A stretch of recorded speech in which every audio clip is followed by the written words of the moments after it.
이런 농경 문화에 뭐가 있냐면 농사가 잘 되게 하고 번성하게 하는 것을 바라는 우상 문화가 있었다라는 거죠. 그래서 가나안 사람들은 누구를 섬겼냐면 잘 아는 대로 성경에 가장 많이 나오는 우상이죠. 누굽니까?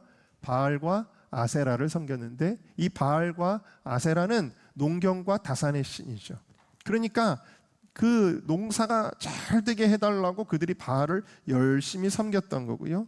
애굽도 농경 문화였습니다. 애굽의 농사는 어디에 근거하냐면은 나일강에 근거하는 겁니다. 나일강이 공급하는 그 수분과 양분으로 농사를 짓는 거예요. 그래서 이들은 나일강을 신으로 섬깁니다. 그 하피라고 하는 신인데요. 이 하피라는 신을 섬기고 그 다음에 농사가 잘 되려면은 해가 중요하잖아요. 그래서 태양신 라 혹은 아문이라는 신을 섬기고 그 외에도 여러 가지 농사와 관련된 신들을 이 애굽에서 섬기게 된 것을 보게 되어집니다. 그런데 이 사람들은 오늘 말씀에도 나오지만 이 애굽 사람들은 이 목축하는 사람들을 아주 천하게 여겼다. 가증하게 여겼다 그랬습니다. 이 목축이라는 직업 자체를 되게 천박한 직업으로 여겼어요. 그 당시에는 농사 짓는 사람은 중산층 이상의 그런 계급의 사회였고 이 목축하는 사람들은 아주 천박한 사람으로 여겼다. 근데 이것이 결국에는 어떤 결과를 가져왔다고요?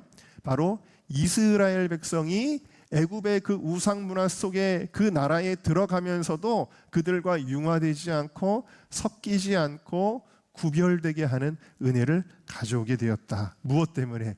직업이 달랐기 때문에 그렇게 되었다라는 것입니다. 그래서 이 목축이라고 하는 것은 하나님이 구별하신 정체성을 보여주고 있다라는 것입니다.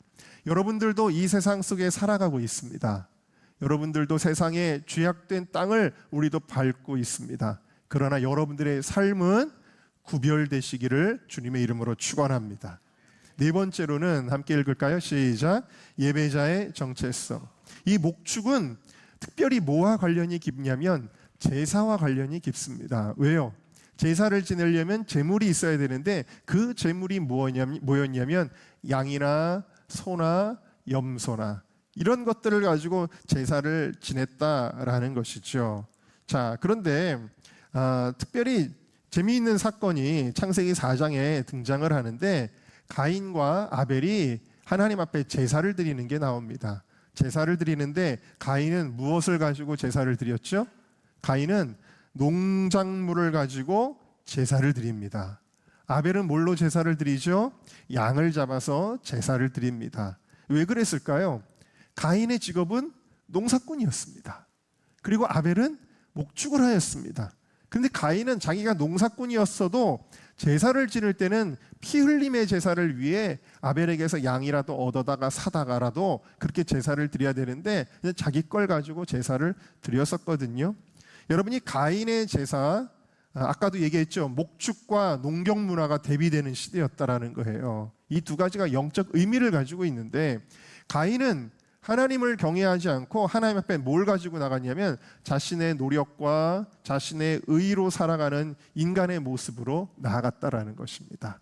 그런데 아벨은 하나님을 예배하는 사람이었고 자기의 공로로 나가는 게 아니라 뭘 가지고 나갔냐면 어린 양 되시는 그 예수 그리스도의 피를 가지고 나간 거예요. 할렐루야.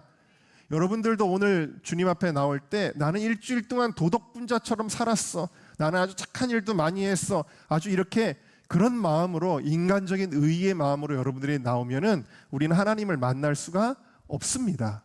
여러분들이 이 시간에도 나아갈 때 뭘 가지고 나가야 돼요? 나는 연약하지만 나는 한없는 죄인이지만 이 시간에도 예수 그리스도의 십자가의 보혈의 공로를 의지하여 주님 앞에 나아갑니다. 네, 이게 뭐예요? 바로 목축하는 사람의 예배자의 정체성이다라는 거예요. 그래서 아브라함도 이삭도 야곱도 그들의 생애에서 하나님과의 약속, 하나님과의 만남, 하나님의 응답의 순간마다 제단을 쌓고 제사를 드렸습니다. 이들의 성경에 대한 기록에 벌써 한 12번 정도가 이 예배에 대한 얘기가 등장을 합니다. 그러니까 여러분, 목축을 한다는 것은 예배자의 정체성이다라는 거예요. 자, 여러분, 이 땅을 살아가는 동안에 여러분들의 힘과 노력으로, 여러분들의 의로 열심히 살아서 성공하려고 하시겠습니까? 그것이 아니라 여러분들은 크고 작은 어려움 속에서 이 인생의 험악한 순간순간마다 하나님 앞에 예배하는 예배자들이 되시기를 주님의 이름으로 축원합니다. 그럴 때 하나님이 여러분들에게 은혜를 부어주시고 여러분들에게 축복해 주시는 거예요. 그래서 여러분들은 세상과 다른 이 목축하는 이스라엘의 이 하나님 백성의 정체성을 가지고 살아가는 줄로 믿습니다. 그런데 이 목축이 애굽 사람들 보기에는 어땠다고요? 34절을 읽어봅시다. 시작. 당신들은 이르기를 주의 종들은 어렸을 때부터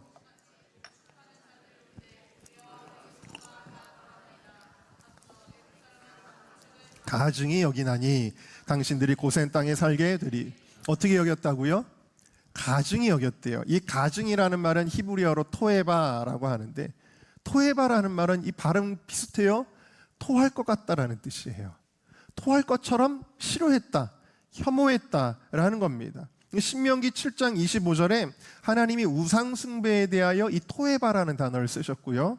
또 레위기 18장 22절에 하나님이 동성애에 대해서 토에바라는 표현을 쓰셨어요.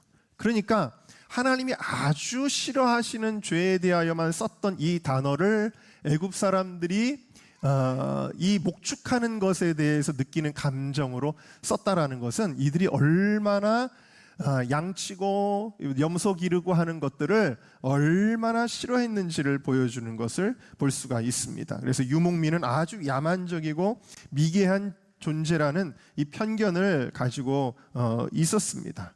특별히 애굽은 아피스라는 신도 섬겼는데, 아피스라는 신은 황소의 신이에요. 그러니까 이 소를 오히려 신성시 여기는 이 애굽 사람들에게 소를 가축처럼 다루거나 도살하는 것은 아주 불경스럽게 여겨졌을 수도 있습니다.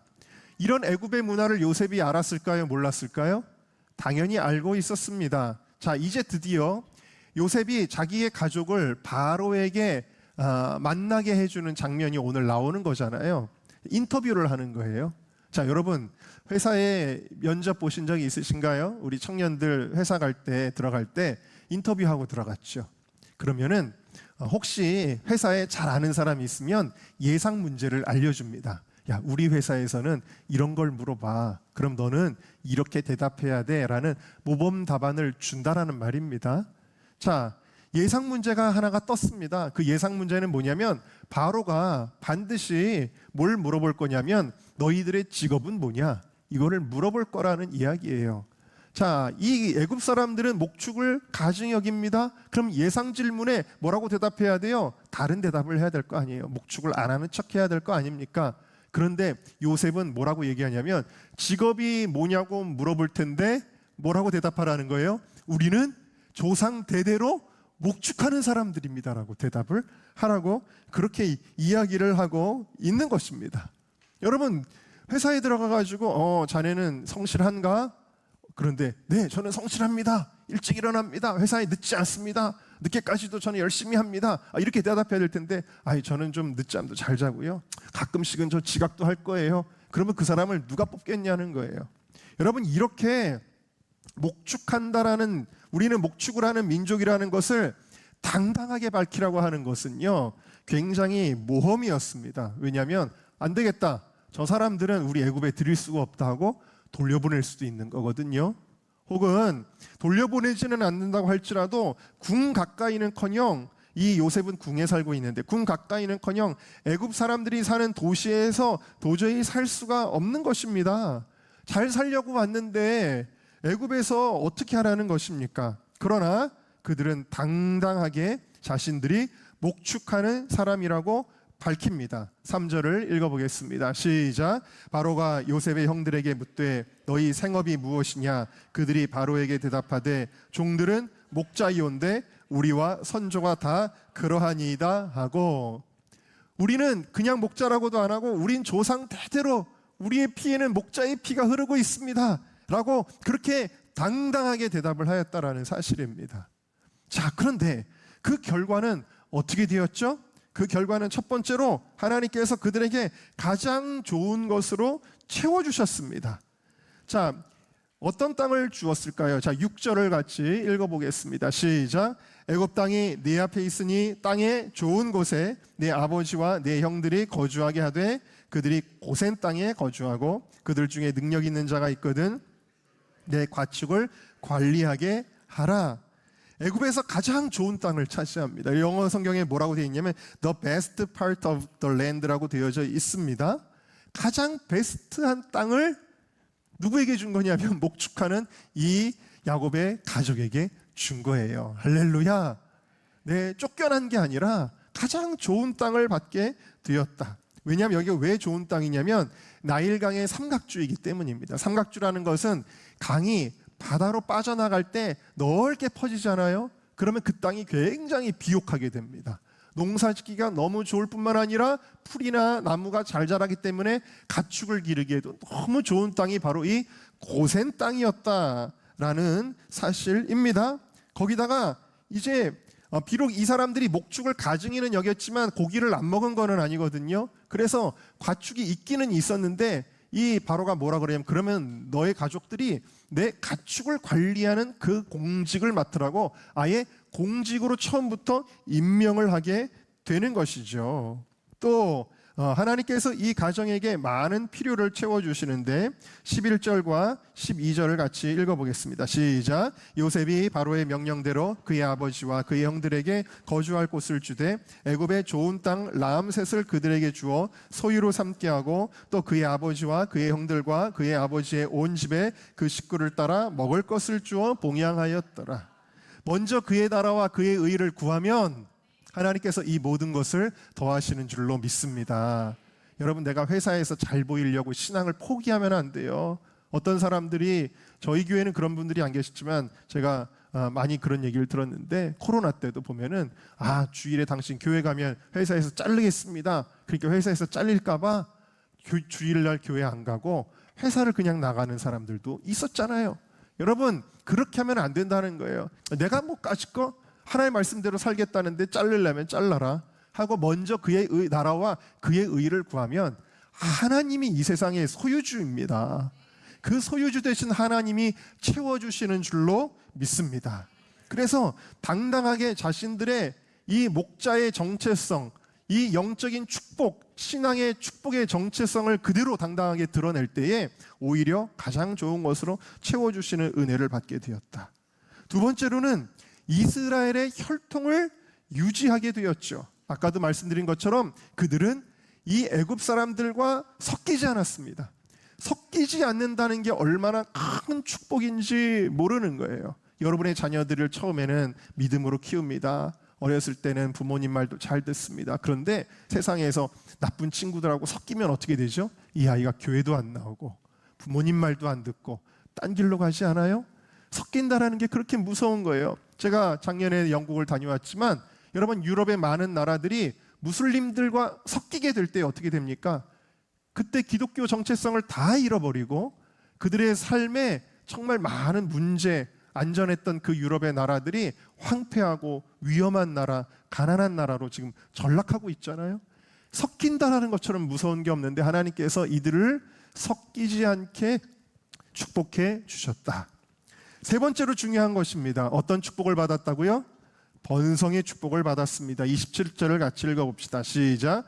이스라엘 족속이 애굽 고센 땅에 거주하여 거기서 생업을 얻어 생육하고 번성하였더라. 왜 이 번성의 축복이 중요하냐면 하나님이 아브라함을 불러서 뭐라 그랬냐면 내가 너로 하여금 큰 민족을 이루게 할 거야 라 그러셨거든요.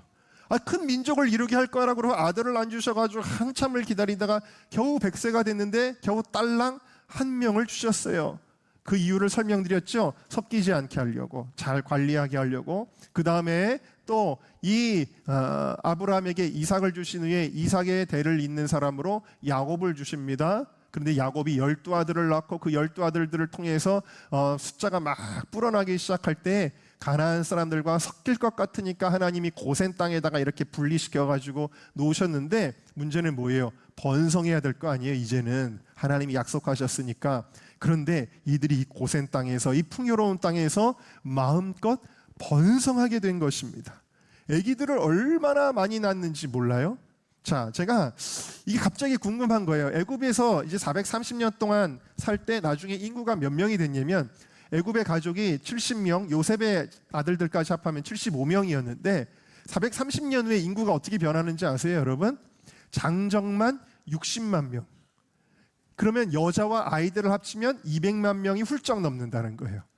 200만 명이 넘었다. 그런데 여러분, 이게 얼마나 대단한 건 줄 아세요? 왜 대단하냐면, 제가 GPT한테 한번 물어봤습니다. 이스라엘이 애굽에서 장정만 60만 명으로 불어났을 때 그럼 애굽 사람들의 인구는 몇 명이었니? 하고 물어봤더니 자료를 저한테 소개해 줬는데, 로저 베그널과 브루스 프라이어라고 하는 사람이 이 애굽에서 발견된 300개 이상의 파피루스 문서들을 바탕으로 그 당시 인구를 추정을 한 거예요. 그래서 책을 썼는데, 그 책이 The Demography of Roman Egypt라고 하는 책을 썼어요. 근데 그 책에 애굽의 그 당시 인구가 나오는 거예요. 여러분, 그 당시 애굽의 인구가, 전체 인구가 몇 명이었는지 아세요? 약 300만에서 350만 명이었대요. 무슨 얘기예요? 그 애굽 전체 인구의 60% 이상이 이 이스라엘 백성이 되었다라는 거예요. 할렐루야. 그러니까 성경에 이런 말씀이 나오는 거예요. 출애굽기 1장을 한번 보실까요? 9절에서 10절. 자, 애굽 사람들이 하는 이야기입니다. 읽어볼까요? 시작. 그가 그 백성에게 이르되 이 백성 이스라엘 자손이 우리보다 많고 강하도다. 자, 우리가 그들에게 대하여 지혜롭게 하자. 두렵건대 그들이 더 많게 되면 전쟁이 일어날 때 우리 대적과 합하여 우리와 싸우고 이 땅에서 나갈까 하노라. 여러분, 저도 이 말씀이 있는 거를 모르고 있었어요, 여태까지. 근데 뭐예요? 애굽의 인구보다 이스라엘 백성이 더 번성하게 되었습니다. 할렐루야. 자신들의 목자의 정체성을 그대로 드러냈을 때 하나님은 구속사를 이루는데 큰 역할을 하고 큰 민족을 이루리라는 번성의 축복을 주신 줄로 믿습니다. 그리고 이 고센 땅은 어떤 땅이었냐면, 마지막으로 가나안 땅으로 돌아가기에 가장 좋은 땅, 애굽의 북동쪽에 위치해서 결국에는 가나안 땅으로 돌아가기에 가장 좋은 땅, 다시 말하면 신앙생활하기에, 천국 바라보며 살기에 가장 좋은 삶으로 하나님이 인도하여 주신 줄로 믿습니다. 오늘 이 내용들을 통해 여러분들에게 말씀드리고자 하는 것은, 여러분들은 하나님 자녀의 백성입니다. 여러분들은 그리스도인입니다. 여러분은 예수 믿는 사람입니다. 그것을 여러분들이 부끄러워하면 안 된다는 거예요. 여러분의 정체성을 당당하게 고백할 수 있어야 된다는 것입니다. 이런 사람도 있어요. 결혼했는데 마치 처녀인 것처럼 하고 돌아다니는 여자가 있어요. 제가 아는 몇 명이 있는데 막 SNS, 사회적 활동을 아주 활발하게 합니다. 근데 SNS 어디에도 자기가 결혼한 티를 안 내요. 그러는 사람도 있더라고요. 남자 중에도 총각 사칭하는 사람이 있습니다. 제가 지금 정치 얘기하는 게 아니고요. 그런 사람도 있습니다. 그거를 숨기는 사람들이 있다라는 거예요. 자, 그런데 마가복음 8장 38절에 이렇게 이야기를 하고 있습니다. 읽어볼까요? 시작. 누구든지 이 음란하고 죄 많은 세대에서 부끄러워하면 인자도 아버지의 영광으로 거룩한 천사들과 함께 올 때에 그 사람을 부끄러워하리라. 아멘. 여러분, 여러분의 자녀가 길에서 만났는데, 친구들하고 막 가다가 여러분을 만났는데 딸, 아들 하려고 그러는데 쓱 못 보고 지나쳐 버려요. 그러면은 여러분 감정이 어떨 것 같아요? 여러분, 저는 자녀는 없지만 제가 실제로 되게 섭섭했던 경험이 있습니다. 지금은 우리 교회 안 나오는데, 제가 예전에 광신고등학교 앞에 운전하고 가는데 거기서 갑자기 차가 딱 광신고등학교 교문 앞에서 섰어요, 차가. 근데 애들은 막 쏟아져 나오고 뭐 그러잖아요. 차를 치워야 되잖아요. 그래서 차를 중립으로 놓고 제가 미는데 혼자 미니까 힘들잖아요. 근데 마침 광신고등학교 교문에서 누가 내려오는 거예요. 우리 교회 학생이었어요. 그래서 아무개야 그러고 제가 불렀어요. 그랬더니 이 녀석이 저를 못 본 척하고 그냥 지나가요. 그래서 제가 그때 도대체 이게 뭐지? 그러고서는 얼마나 속으로 서운했는지 모르는데 그 기억이 지금도 나는데, 여러분, 우리가, 하나님은 우리를 위해서 그 독생자 예수 그리스도의 십자가의 보혈까지 아낌없이 쏟아서 주셨습니다. 그런데 여러분이 어디 가서 식사기도도 못하고 너 교회 다니니? 그런데 아이 뭐 그냥 부모님이 자꾸 가라 그래서 뭐 이렇게 우물쭈물하고. 그러면 여러분, 하나님이 어떻게 하신다라는 거예요? 나도 나중에 이 땅에 심판주로 다시 올 때에 너를 부끄러워할 것이다. 네가 교회 다녔다라는 걸 내가 부끄러워할 것이다. 너가 누군지 나는 인정할 수 없다. 마태복음 10장은 더 분명하게 이렇게 말씀하고 있습니다. 32절 33절 같이 읽겠습니다. 시작. 누구든지 사람 앞에서 나를 시인하면 나도 하늘에 계신 내 아버지 앞에서 그를 시인할 것이요, 누구든지 사람 앞에서 나를 부인하면 나도 하늘에 계신 내 아버지 앞에서 그를 부인하리라. 여러분, 실제로 우리나라에서도 마찬가지고요. 제가 예전에 침묵이라는 그 소설을, 일본 사람들도 예전에 순교 많이 했잖아요. 근데 그 소설 보니까 사진을 이렇게 놓고, 예수님 그림 사진 놓고, 이거를 밟고 지나가면 살려주고 못 밟으면은 죽이는 거예요. 근데 그냥 죽이는 것도 아니고 사람을 거꾸로 매달아 놓고 여기다가 상처를 내가지고 피가 뚝뚝뚝 조금씩 떨어지게 해서 죽이는, 그렇게 잔인한 방법으로 많은 사람들을 죽였거든요. 여러분, 그냥 그 자리에서 주님 아시죠? 나 주님을 믿지만 여기 일단 살고 봐야 되겠어요. 그냥 모른다고 한마디 하면 사는 거예요. 그런데도 불구하고 수많은 사람들이 어떻게 했어요? 나는 예수 믿는 사람입니다. 그 말하고 순교했습니다. 여러분, 누구든지 사람 앞에서 나는 예수님의 사람입니다라고 하나님을 인정할 때 나도 하늘에 계신 내 아버지 앞에서 그를 시인할 것이다. 그렇게 말씀하고 있는 것입니다. 다니엘은 바벨론의 한복판에서도 나는 하나님의 백성이라는 정체성을 가지고 문을 활짝 열어놓고 예배드렸습니다. 다니엘의 세 친구들도 왕의 음식을 거절하였습니다. 그럴 때 하나님이 그들을 인정하신 거예요. 사도 베울은 너 너무 많이 공부하고 너무 지식이 많아서 네가 미쳤구나 라고 조롱을 들을 때도 로마의 그 한복판에서 나는 그리스도인이요, 나는 그리스도의 종이라고 당당하게 선포한 것입니다. 여러분, 저는 훈련병 때 논산에서 훈련받을 때 기억이 나는데, 훈련소에 파란색 기드온 성경이라는 게 있었습니다. 그거를 포켓에다 꽂고 다녔어요. 카투사는 훈련 기간이 좀 길어서 거의 3개월 정도 훈련을 받는데, 항상 훈련 받을 때도 제 왼쪽 포켓에 성경책을 넣고 다녔고, 중간중간 훈련에 쉬는 시간에 그 성경을 꺼내가지고 시편을 읽었어요. 여러분, 그것이 저는 전혀 부끄럽지가 않았습니다. 여러분들에게 묻습니다. 지하철에서 혹시 성경 보는 사람 본 적이 있으신가요? 그 사람 멋있어요? 아니면 부끄러워요? 멋있어요, 여러분? 여러분들도 그렇게 멋있는 사람 되시기를 주님의 이름으로 축원합니다. 우리가 어정쩡하면 안 돼요. 뭐든지 어정쩡하면 이도저도 안 돼요. 여러분, 남자가 여자한테 프로포즈 할 때도요, 어정쩡하면 안 돼요. 야, 나 너한테 조금 관심이 있는데 뭐 싫음 말고. 그러면 여러분, 그 여자가 감동할까요? 감동 안 할 거예요. 야, 나는 너를 위해 목숨도 버릴 수 있어. 진짜야. 널 정말 행복하게 해줄 거야. 나 지금은 가진 것 없지만 너를 위해서 내 삶을 갈아서 다 너한테 부을 거야. 막 이렇게 당당하게 나와야지 감동할 거 아니에요. 아닌가요? 그럴 거 아니에요. 우리가 어정쩡하면 돼요. 그래서 오늘도 우리 버스킹 나가잖아요. 버스킹 할 때도 부끄러워가지고 하면 안 돼요. 당당하게 해야 돼요.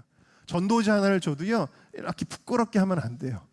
당당하게 예수님 믿으세요. 여러분, 제 후배 목사님 중에 광진구에 후배 목사님 한 명을 최근에 제가 알게 됐는데, 그 교회가 개척한 지 4년 만에 200명이 됐어요. 근데 5명에서 시작을 했는데 그 교회가 200명이 됐는데 전도하는 영상이 나오더라고요. 제가 그걸 하도 그 교회가 유명해져가지고 그래서 봤는데, 전도할 때 너무너무 당당한 거예요. 예수님 믿어야 돼. 예수님 믿어야 천국 가고 구원 받는 거야.